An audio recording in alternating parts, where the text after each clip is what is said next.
Hello everyone, once again welcome to my channel. As we all know, complex numbers play a vital role in physics. In fact, it is one of the most commonly used mathematical tool in physics. If we go through different streams of physics, we will find the applications of complex numbers there. For example, if we want to represent light as an electromagnetic wave, we have to use the complex notation. If we consider quantum mechanics, the entire vector space is made up of a complex set. It is called a Hilbert space. In solid state physics, electronics, electricity, almost every stream we have to use complex number as a mathematical tool. So, in this video, I would like to give a brief introduction to the world of complex numbers. So, once again, welcome. Let's start with complex numbers. Every complex number can be represented as a sum of a real part and an imaginary part. For example, if I call a complex number as z, then it can be expressed as a plus iota b, where a is called the real part and b is called the imaginary part. This is the basic representation of a complex number, as we all know. Now, every real number is actually a subset of a complex number. Why? Because if we consider the imaginary part to be equal to 0, then that complex number will become real. That is why we can say that a real set is actually a subset of a complex set. Now, not only in this form we can represent complex numbers, but also we can use another form in terms of an Argand diagram or polar form. So, now let us discuss Argand diagram. Argand diagram.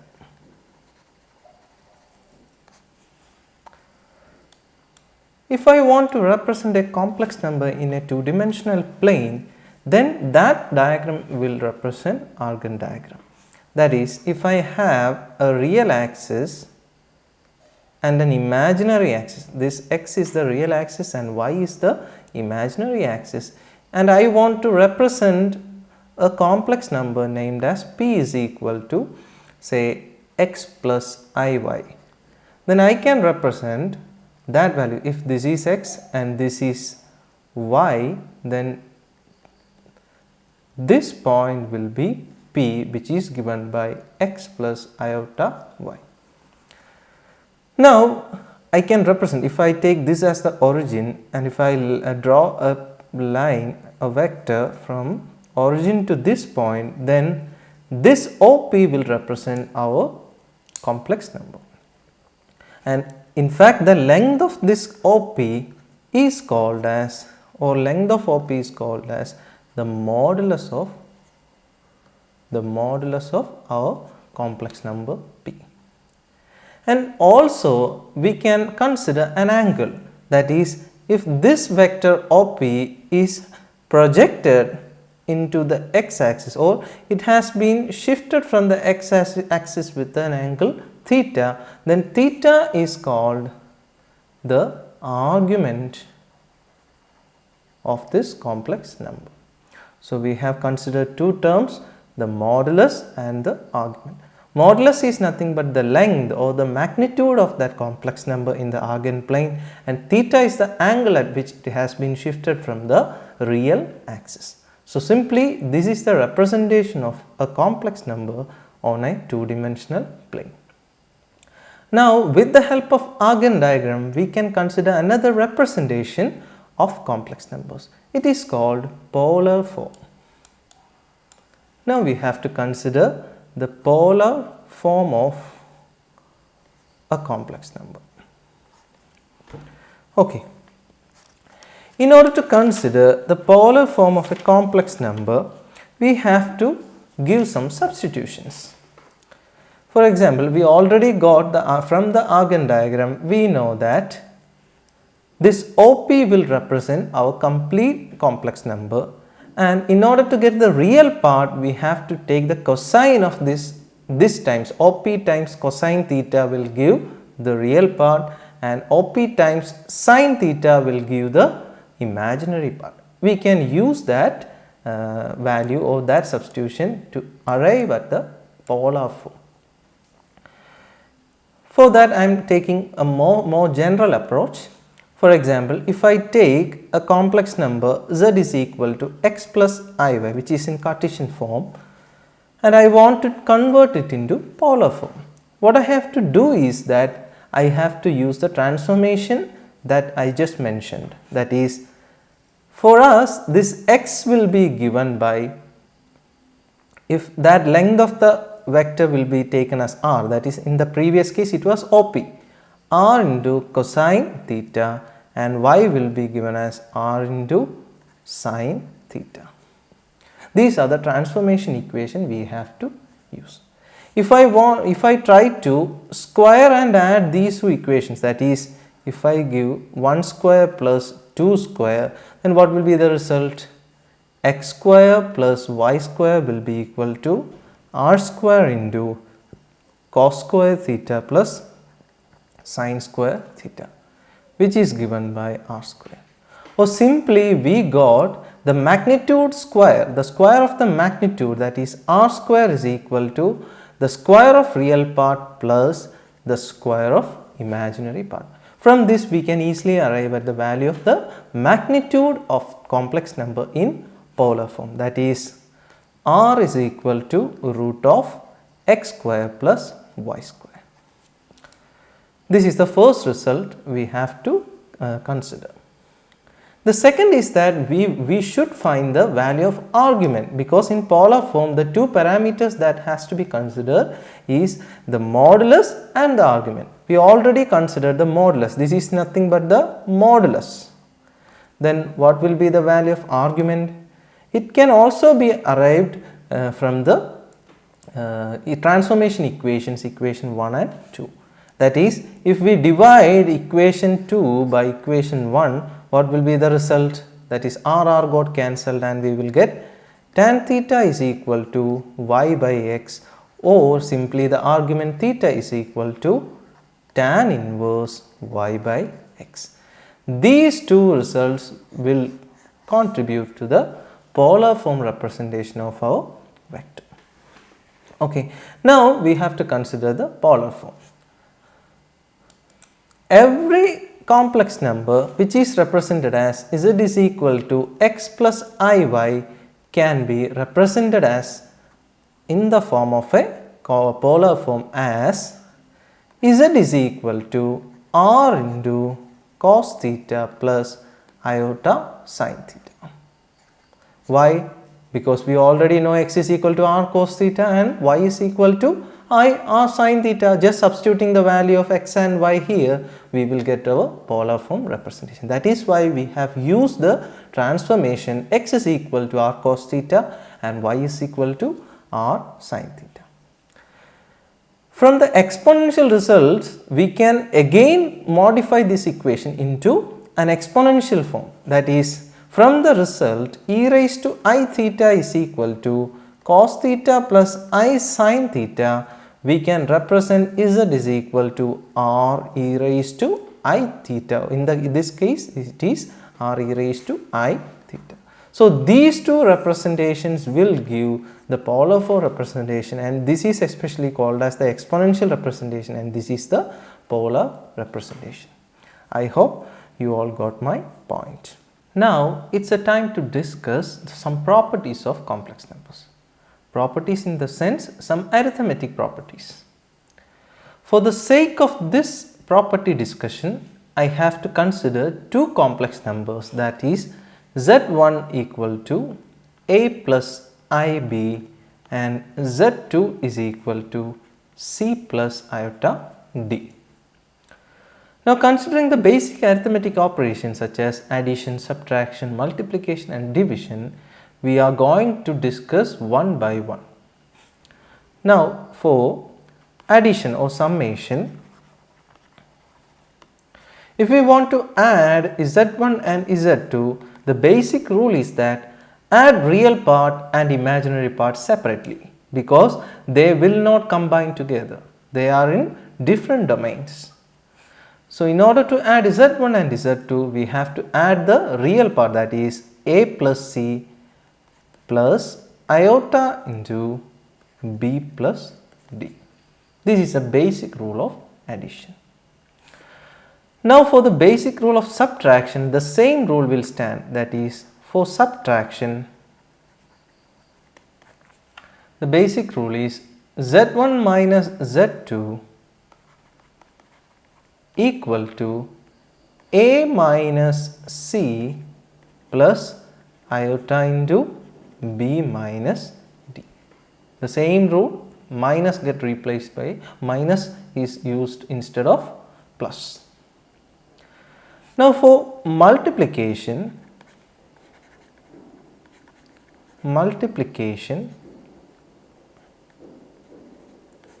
we are considering the same complex numbers Z1 and Z2.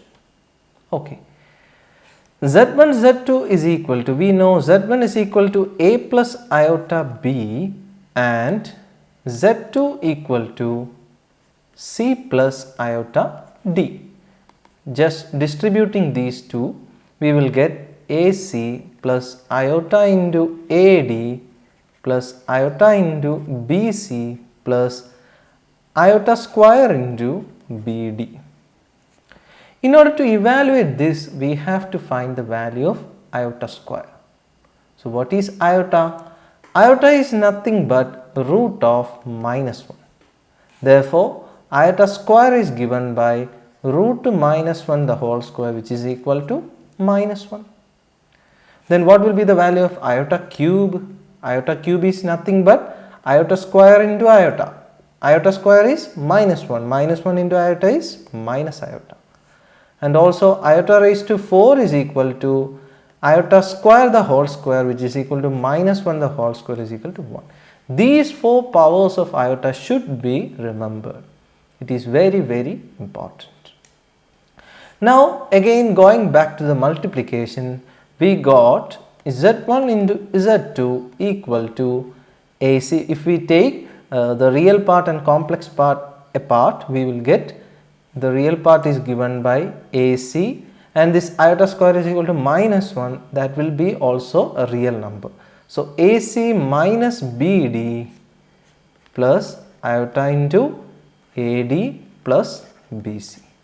This will be the result for the multiplication of complex numbers. Now, if the complex numbers are given in polar form, then what will be the result? That is, if Z1 is equal to, suppose R1 cos theta 1 plus iota sin theta 1 and Z2 equal to R2 cos theta 2 plus iota sin theta 2. Then what will be the product of these two complex numbers? Don't worry, it will be easier. That is, Z1 into Z2 is equal to, we have to take the product of modulus and we have to take the sum of argument. That is the only rule we have to consider. So, the modulus are given or moduli are given by R1 and R2. Therefore, its product will be given by R1 into R2. Into, in polar form we know that it is cos, these theta 1 and theta 2 are arguments. So, we have to write it in theta 1 plus theta 2 to maintain the polar form plus iota into sin theta 1 plus theta 2.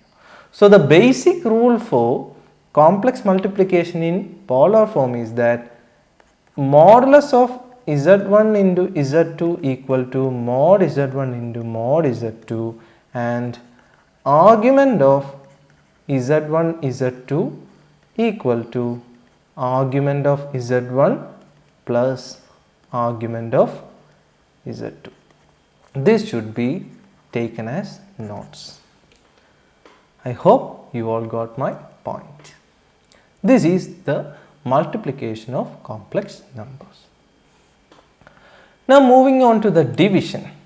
So in order to find the division of complex numbers, we have to consider another property. It is called complex conjugate or conjugate of a complex number. Conjugate of a complex number. Conjugate of a complex number.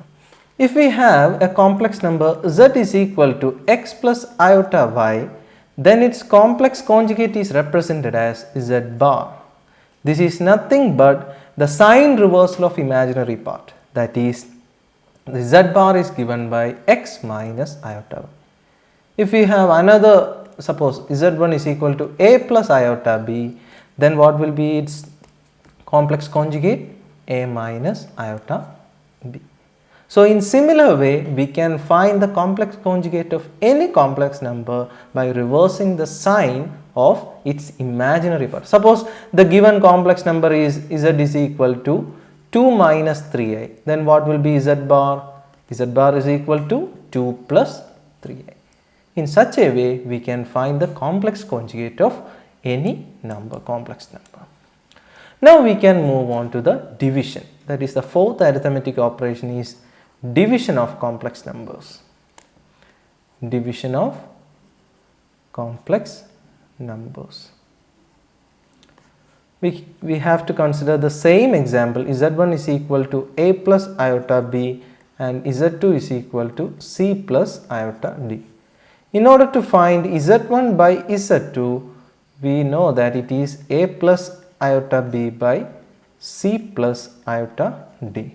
To evaluate this, we have to multiply the numerator and denominator by the complex conjugate of denominator, that is a plus iota b by c plus iota d into c minus iota d by c minus iota d. Now open these two brackets in the numerator and use the result a plus b into a minus b in the denominator, that is a plus iota b into c minus iota d divided by a plus b into a minus b is a square, that is c square minus b square is here I d the whole square. Now opening the brackets in the numerator, we will get ac minus iota ad plus iota bc minus iota square bd divided by c square plus d square, which is equal to ac, this is minus minus plus, that is ac plus bd plus I into or iota into bc minus ad divided by c square plus d square. This will be the result for that division. Similar to the multiplication, if we try to find the division in polar form, that is z1 by z2 in polar form, this is nothing but which is given by r1 by r2 into cos theta 1 minus theta 2 plus iota sine theta 1 minus theta.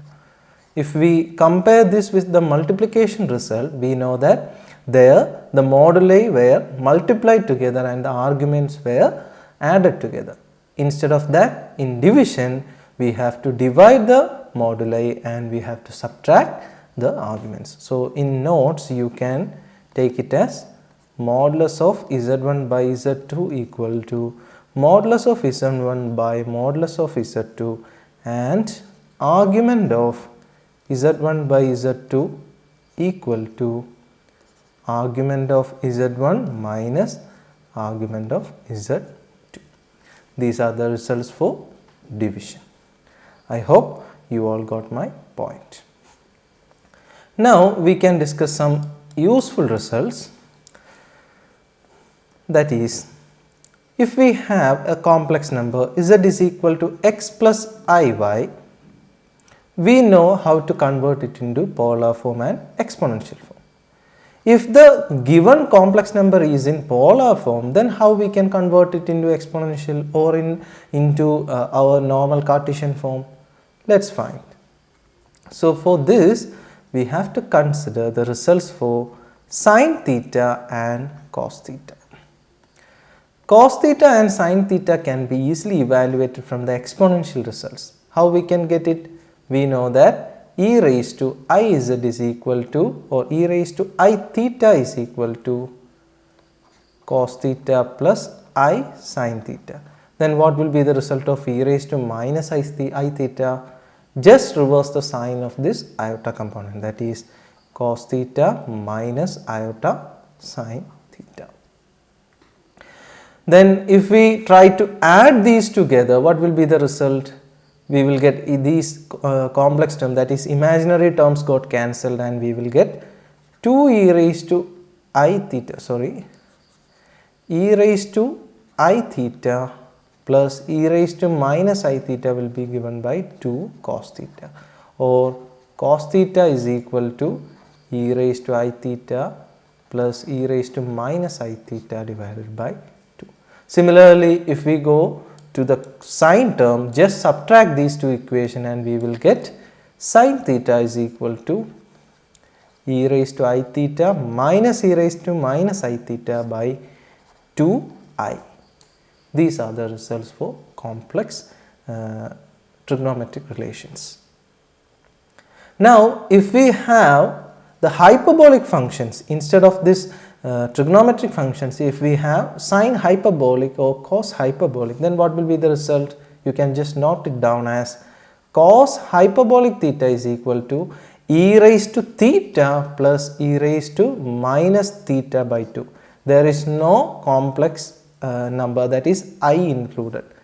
Similarly, sine hyperbolic theta is equal to e raised to theta minus e raised to minus theta divided by 2. These are the results for hyperbolic functions.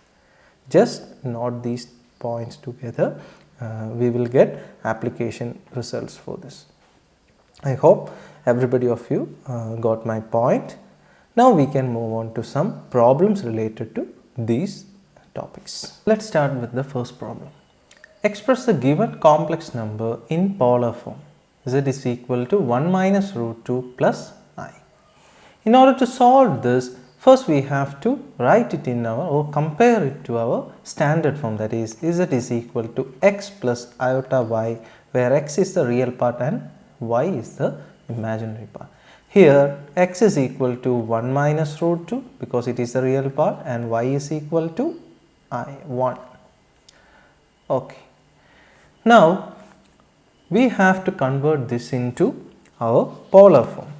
So in order to convert it into polar form, we have to use the transformation equation, that is x is equal to, we know x is equal to r cos theta and y is equal to r sin theta, or cos theta is equal to x by r and sin theta is equal to y by r, where r is equal to root of x square plus y square and theta equal to tan inverse y by x. These are the transformation equations. So now we have to find these transformations for cos theta and sin theta. Before that, first we can find the value of r, that is our modulus. R is equal to root of x square plus y square, which is equal to root of x square is nothing but 1 minus root 2 the whole square plus 1 square is 1, which is equal to root of 1 minus 2 root 2 plus 2 plus 1, isn't it? Now this is given by, which is equal to 1 plus 2 3 plus 1 4 minus root of 4 minus 2 root 2. This is the value of r. Now we can find the value of sin theta and cos theta, that is cos theta is equal to x by r, which is equal to 1 minus root 2 divided by r is equal to root of 4 minus 2 root 2. and sin theta is equal to y by r, which is equal to 1 by root of 4 minus 2 root 2. Now we can simply write the polar form as z is equal to r into cos theta plus I sin theta, which is equal to r is equal to root of 4 minus 2 root 2 into cos theta is simply given as 1 minus root 2 divided by 4 minus 2 root 2 plus iota into 1 by 4 minus 2 root 2. This is the final polar representation of a given complex number. Okay, I hope you got the idea. Let's try another question. Find the smallest positive integer n for which 1 plus I by 1 minus I the whole raised to n is equal to 1. Now we can write it as 1 plus I by 1 minus I the whole raised to n equal to. We know that whenever a complex number come under the or come alongside the denominator part, we cannot solve it directly. We should give the division rule, or we have to multiply the complex conjugate in the numerator and denominator to get rid of this complex number in the denominator. So we have to write it as 1 plus I into 1 plus I divided by 1 minus I into 1 plus I the whole raised to n, which is equal to 1. This will give 1 plus I the whole square divided by, this is a plus b into a minus b, that is 1 square plus I square is equal to minus 1, that will get add up. So raised to n equal to 1. Now solving the numerator part, it will be given as 1 plus 2i minus 1 divided by 2 the whole raised to n equal to 1. This 1 and minus 1 got cancelled and we will get 2 by 2 is 1, that is I raised to n is equal to 1. We know that the smallest value for I raised to n to be becoming unity, the value of n should be 4. That is I raised to 4 is equal to 1. Not only this value is for 1, but also all products, all multiples of this 4 will give 1. For example, I raised to 8, I raised to 16, I raised to 32, whatever value, whatever multiplicity, whatever multiple of this 4 will give 1. So for the smallest value, n should be equal to 4. This is our result. Third question. Find the square root of the complex number 5 plus 12i. We know that if we take the square root of 5 plus 12i, this will also be a complex number. Let that complex number be x plus iota y. If we find x and y, then we can find the root of this complex number as x plus iota y. Squaring this equation will give 5 plus 12y equal to x square plus 2ixy, then I square y square is minus y square, which is equal to x square minus y square plus I into 2xy.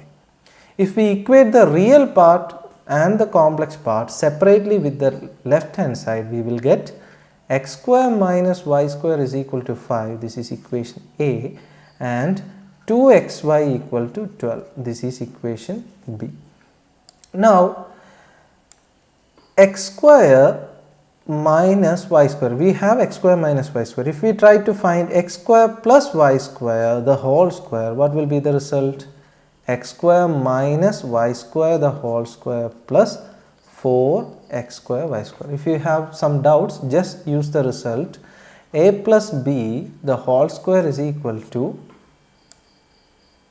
a plus b the whole square is equal to a minus b the whole square plus 4ab. You can expand it, a square minus 2ab plus b square plus 4ab, which is equal to a square plus 2ab plus b square, which is equal to a plus b the whole square. Same result is implemented here.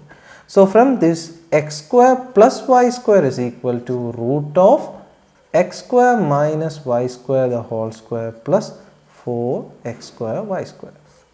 But we know that x square root of x square minus y square is equal to 5, then 5 square is equal to 25 plus 4x square y square is nothing but 2xy the whole square. 2xy equal to 12, then 2xy the whole square is equal to 144, which is equal to root of 169 equal to 13. Or we have the results x square minus y square is equal to 5, 2xy equal to 12 and x square plus y square is equal to 13. This is equation A, this is equation B and this is equation C. Considering the equations A and C, A plus C will give 2x square equal to 18 or x square is equal to 9 or x is equal to 3. A minus C will give 2y square equal to, C minus A, not A minus C, C minus A equal to, what will be the result? Y square minus y square is 2y square equal to 13 minus 5 equal to 8 or y square is equal to 4, this is plus or minus 3 and y is equal to plus or minus 2. So we got the results x is equal to plus or minus 3 and y is equal to plus or minus 2. That is, when x is equal to plus 3, y is equal to plus 2 and when x is equal to minus 3, y is equal to minus 2. Now we can find the square root of our given complex number, that is root of 5 plus 12i equal to x plus iy, which is equal to, if we take it as 3, then 3 plus 2i or minus 3 minus 2i. These are the square roots of the given complex number. Keep in mind that this is a general rule. Whenever a complex number is given and you were asked to find the root of that complex number, use this formulation. I think you got my point. Okay. Through this short session, we tried to recollect our ideas about the complex numbers. We tried to understand the basic representation of complex numbers in Cartesian system or polar form or exponential form. We tried to understand the arithmetic properties of complex numbers and we did some problems. In the next session, we will discuss the complex functions. Instead of complex numbers, the functions of complex variables are much more relevant to physics. Then we will discuss Cauchy-Riemann conditions and its properties. So we can expect to solve problems regarding that properties of complex functions. Then we will move on to the calculus part of complex analysis. So till then, take care, goodbye.